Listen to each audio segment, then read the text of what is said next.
झारखंड के पूर्व सीएम चंपई सोरेन जो है 2 महीने पहले दिल्ली आए थे। अब जब 2 महीने पहले दिल्ली आए थे तो उस समय जेएमएम के नेता थे और जेएमएम के नेता थे तो इसलिए सवाल किए गए कि कहाँ जा रहे थे। जवाब था कहीं नहीं जा रहे हैं। कसूर जो है लोगों का नजरों का है। हम तो यहाँ चश्मा बनवाने आए हैं। कुछ दिनों बाद चंपई जिस पार्टी में थे उससे नजरें फेर ली, बीजेपी में चले गए। अब झारखंड विधानसभा चुनाव में सरायकेला सीट पर बीजेपी की टिकट पर चुनाव लड़ रहे हैं। नामांकन भी कर दिया है और नामांकन के समय चंपई का जो वीडियो सामने आया है उसमें चंपई से ज्यादा उनका चश्मा चर्चा में है। चंपई का चश्मा तो बन गया, लेकिन अब उन्हें जो नजर आ रहा है वो बेहद मुश्किल भरी डगर नजर आ रहा है, क्योंकि हेमंत सोरेन ने चंपई के साथ खेल कर दिया। बीजेपी ने चंपई को हराने के लिए 5 साल तक जिस नेता को आगे बढ़ाया था वह जेएमएम में चला गया है। बीजेपी हाई कमांड से कह दिया है कि आपने जो टास्क दिया था उसे पूरा करना है, यानी चंपई को हराना था और इस बार उन्हें हराया भी जाएगा। दोस्तों नमस्कार, मैं हूं पवन चंचल और आप देखना शुरू कर चुके हैं जनजोश न्यूज़। अगर आप इसे फेसबुक पे देख रहे हैं तो फॉलो कीजिए और यूट्यूब पे देख रहे हैं तो सब्सक्राइब कीजिए। तो देखिए कैसे सरायकेला सीट पर मुश्किलें दिखाई दे रही है। हेमंत सोरेन ने चंपई के खिलाफ जो इतिहास रच दिया है, किस प्रकार के चक्रव्यूह यहाँ पे रचा जा रहा है, इस पे भी आज हम चर्चा करेंगे।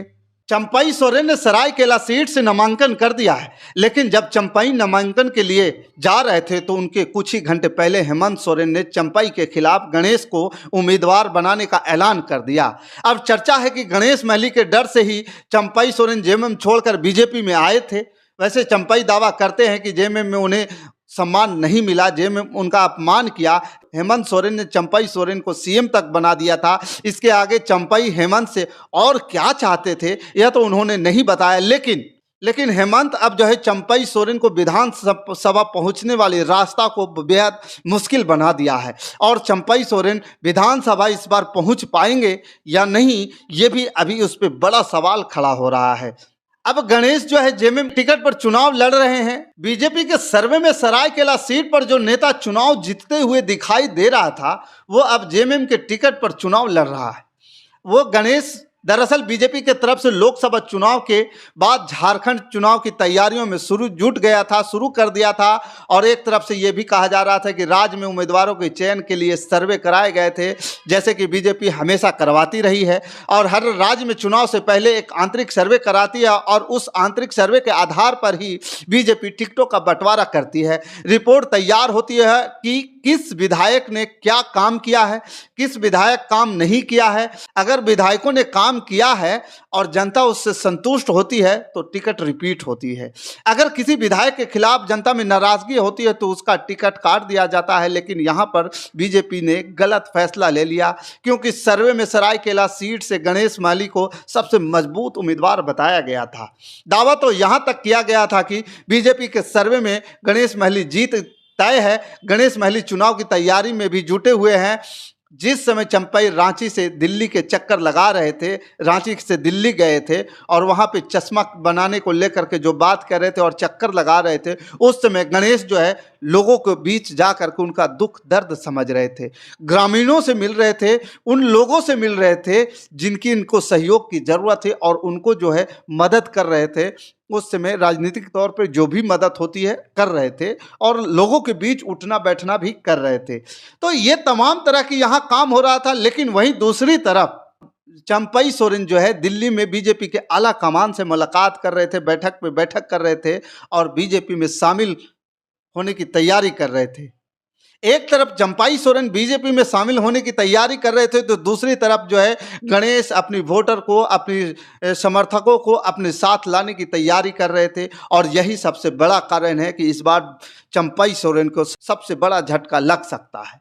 अब ऐसे में सवाल ये भी उठ रहे हैं कि जब गणेश सरायकेला से मजबूत उम्मीदवार थे तो बीजेपी ने चंपई को सीट से क्यों उतार दिया, सरायकेला सीट से चंपई सोरेन को क्यों नामांकन करवाने को भेजा गया, क्यों चंपई को पार्टी में शामिल किया गया? तो इसका सीधा सा जवाब है कि एक सीट से सरकारें नहीं बनती है। बहुमत हासिल करना है तो इसके लिए पूरे प्रदेश में ऐसा माहौल बनाना पड़ता है जिससे मतदाताओं को, खास तौर पर ऐसे वोटर जो हर चुनाव में अपना मन जो है बदल देते हैं, यानी कि जो फ्लोटिंग वोटर कहलाते हैं, उन्हें अपने पाले में किया जा सके। ऐसे में चुनाव से पहले परसेप्शन की जो लड़ाई बीजेपी ने शुरू की, चंपाई को अपने पाले में किया, जेएमएम के दूसरे नेताओं के साथ लेकर आई, तो शुरुआत में जो है बीजेपी जरूर इसका लाभ मिलता दिखाई दे रहा था, लेकिन जैसे ही बीजेपी के उम्मीदवारों की सूची जारी की गई उसके बाद से पार्टी में बगावत हो गई।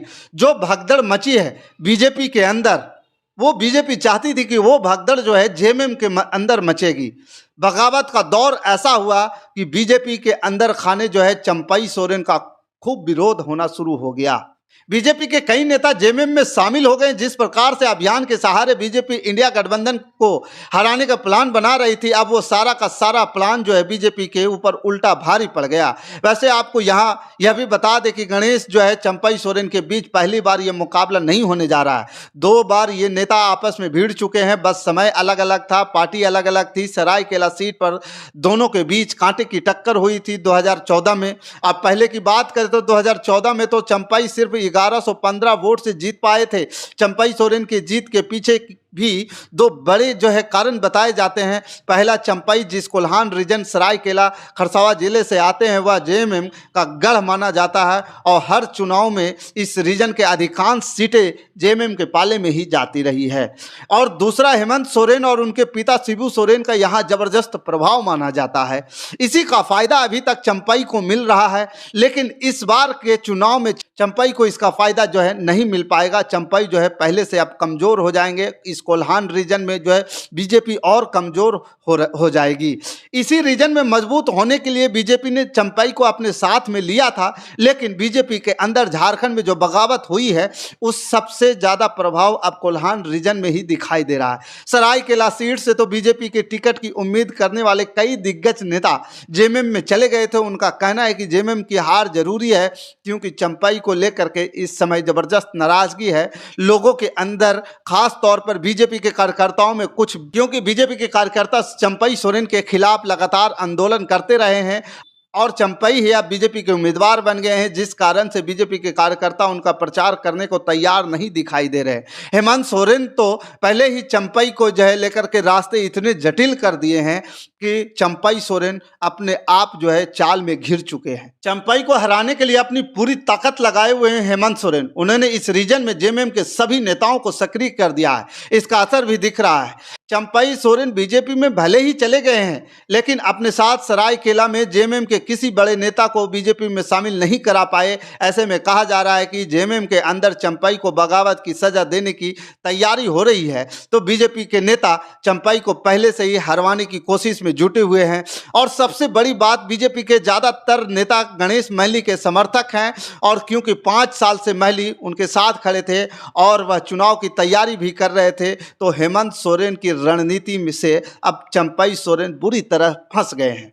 उनका चश्मा भले ही ठीक हो गया हो, क्योंकि वह चश्मा लगाए हुए भी नजर आए। अभी जब वो हाल ही में नामांकन भरने के लिए गए थे, नामांकन का पर्चा दाखिल करने गए थे, लेकिन चंपाई सोरेन का भविष्य बिगड़ने वाला है और इसका असर भी दिखने लगा है। गणेश महली के सामने आने के बाद अब चंपाई सोरेन सरायकेला में ज़्यादा से ज़्यादा समय देने के लिए मजबूर होते दिखाई दे रहे हैं। चंपाई सबसे बड़ी इस रीजन में जेएमएम की मजबूत और बीजेपी की कमजोर कड़ी बन चुकी है, और दावा यहाँ तक के किया जा रहा है कि चंपाई की तरफ से बीजेपी हाईकमांड पर दबाव डाला गया था कि गणेश महली को चुनाव लड़ने से रोका जाए। बीजेपी हाईकमांड ने महली को पाला बदलने से रोकने की बहुत कोशिश की, लेकिन महली चंपाई के सबक सिखाने के लिए अड़ गए हैं, और अब ऐसे में बीजेपी और चंपाई दोनों की योजना फेल हो गई है। यानी यह साफ है कि बीजेपी ने कोशिश तो बहुत अच्छी की थी, लेकिन अब यह कोशिश पर पानी फिरता हुआ नजर आ रहा है। और हेमंत सोरेन को हराने की जो कोशिश की जा रही थी, चंपाई सोरेन जो अपने सपने सजो रहे थे, अब जो है वह सपने टूटते हुए नजर आ रहे हैं। कहीं ऐसा ना हो कि चंपाई इधर के भी ना रहें और ना उधर के रहें और बीच बीच में फंस जाएं। बाकी इस खबर के प्रति आपका क्या विचार है, आप हमें कमेंट कर जरूर बताइएगा। हमारे साथ बने रहने के लिए धन्यवाद। जय हिंद, जय भारत।